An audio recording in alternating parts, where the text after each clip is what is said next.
Meron bang tahanan na hindi nagsisiping? Kakapiranggot ang kwartong tinutulugan natin tatlo. Bakit? Gusto mo bang gawin natin yon?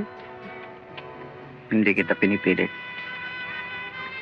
Kaya lang, nag-aalala ako sa matandang. Ang tingin ko ay talagang genius. Delikado tayong dalawa. Baka makaala tayo. Oo nga eh.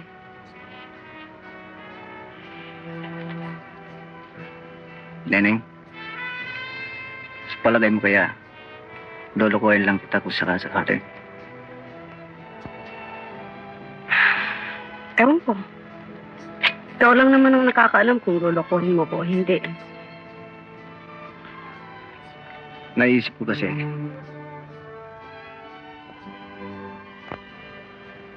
total hindi tayo makatakas sa isa't isa. Hindi natin lubos-lubosin. Kung para sa kaligtasan natin eh.